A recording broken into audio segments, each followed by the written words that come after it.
Vikings and the Lions, they finished 1 win apart from each other, 15-2 and 14-3. And while you might think this is totally different, man, I really don't think so, because whereas Detroit is losing a lot of brain power, they lose both of their coordinators and have to install new coordinators this offseason. The Vikings move on from legitimately their starting quarterback. And both of these teams did a lot of work in their areas of weakness in the offseason. The Vikings loaded up on interior offensive line play. The Lions tried to bolster their secondary, and like you pointed out earlier in the show, Albert, had somebody there for when Frank Ragnow was ready to move on. And Frank's been beat up for 5 years, so I think Dan Campbell probably had an inkling of that. Minnesota's season last year, both teams really had a year that ended disappointingly, but both teams were so good that they lost things, whether it was the quarterback. And I wouldn't also discount the fact, Albert, that the Vikings didn't lose a coordinator technically, but they did lose Grant Udinski, who is now the offensive coordinator in Jacksonville and has some sky-high potential. I think a lot of people liked Grant, were high on Grant. He was a big part of the secret sauce there in Minnesota in their plan. So to me, it's like, I think that, and again, I hate to be this guy, but like for both teams, I think you lower expectations. Like, I don't think any of these teams are clearing 13 wins again next year. Do you? I think it's 13. A tough expectation. 13's a lot. Now, like Minnesota is kind of like to me, what's interesting about Minnesota, effectively have a rookie quarterback. Yeah, and like that to me is like, so you've used this new flexibility that you have because you got a quarterback on a rookie contract to really go in on some veterans to shore up the interior on both sides of the ball. It's not just offense. You mentioned Will Fries and Ryan Kelly coming in on offense. They draft Donovan Jackson in the first round, but also Jonathan Allen and Javon Hargrave on defense. So the whole thing was get bigger and tougher. And those last 2 games of the year against the Lions and the Rams, they got beat up front, and we're not going to let that happen again. So, like, I really like where their roster is at in so many different ways. And yeah, there are some ifs. Like, if Christian Darrisaw looks like himself at left tackle, coming back off the ACL. But it feels like there's a lot on J.J. McCarthy, and it's not to be a superstar. It's just to play good play, give them a good level at quarterback. You know what I mean? Like, so it's weird because it's like you say they're taking the pressure off of him by putting so much around him, which is true because they'll be asking less of him, but it actually does put some pressure on him because the expectation now is that you win games, which is a different expectation than a lot of second-year quarterbacks are facing, For the Vikings in particular, I think that my optimistic, realistic expectation is that the interior of your offensive line holds up. And everybody's going to say, well, we did so much work. We got Ryan Kelly and Will Fries and we drafted a first-round pick. Okay. The guys from Indianapolis were available for a reason. I mean, they're good players, but there's a reason why the Colts didn't trip over themselves to re-sign them in a year that was absolutely pivotal for the Colts general manager, right? These guys are available, like Albert says, every free agency for a reason, okay? And then you have a first-round pick at guard, which offensive linemen are not the, cement and stone. These guys are fine picks that everybody always makes it out to be. They take just as long to develop as other players and sometimes never do, right?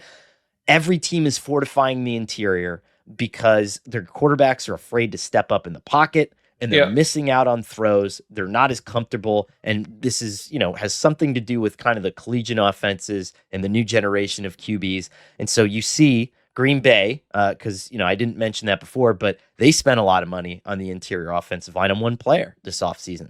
The Vikings are putting a lot of allocations into that as well. Teams are going to test them the same way that they tested Sam Darnold at the end of last season.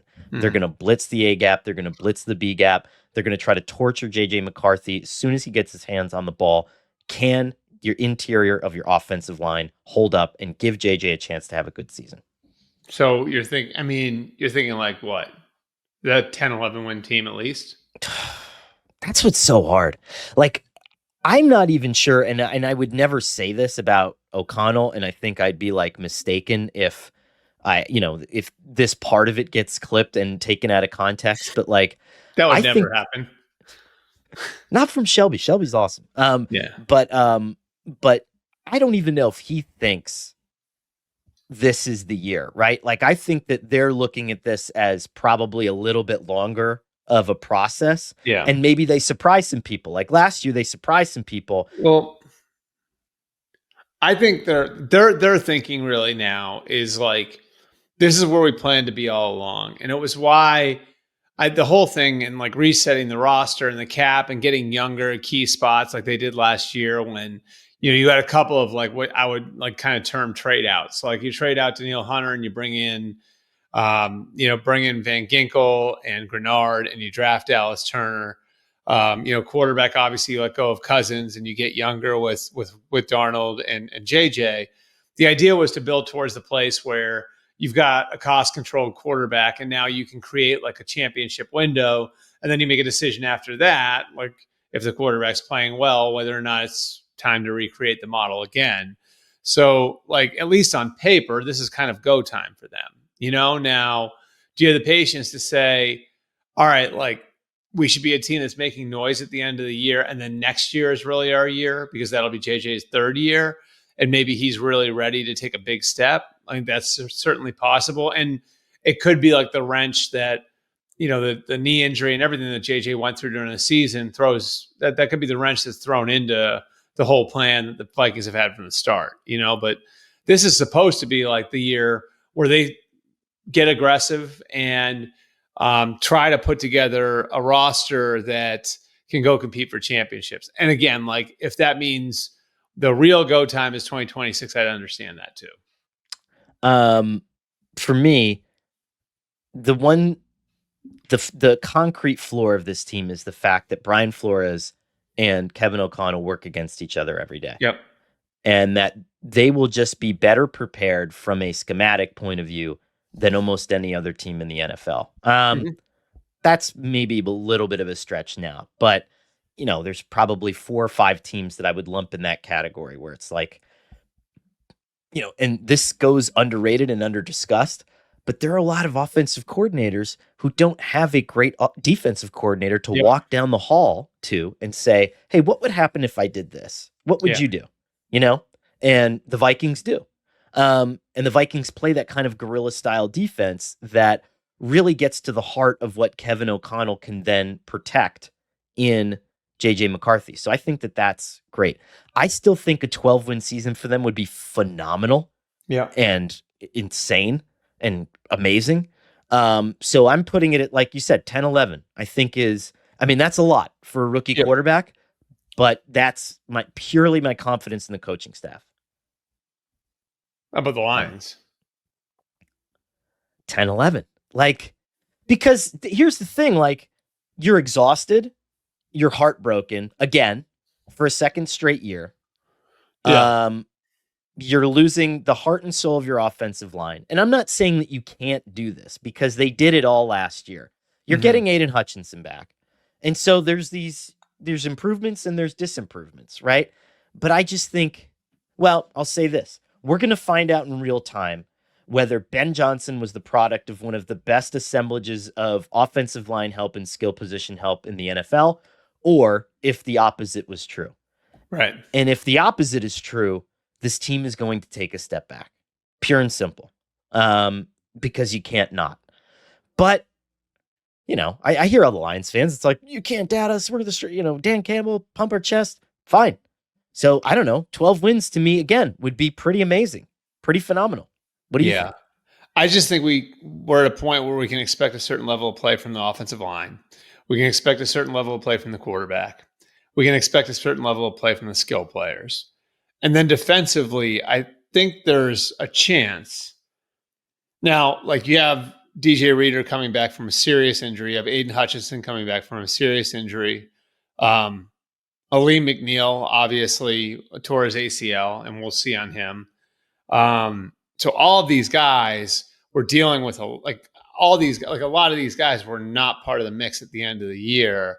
And if you have some better luck on that side of the ball, do you benefit from having gone through everything that you went through last year, where you build in some depth Some guys got to play some more. And now all of a sudden the defense has got a chance to really take off. Maybe, but then you've got a new coordinator over there. So what does Kelvin Shepard look like in replacing Aaron Glenn? It's a really interesting dynamic, because again, Ben stayed that extra year. And so you would have been sequencing the departures, but now they all happen at once because Ben stayed that extra year, and how does that change the dynamic of the entire team? I mean, it's the easy question, it's what everybody's going to be talking about. It's probably also the correct question because breaking in two first-time coordinators, guys who have Johnny Morton's done it before. Kelvin Shepard hasn't. Johnny Morton's been there, but is coming back from the outside. Just a lot of moving parts. You've heard it here first.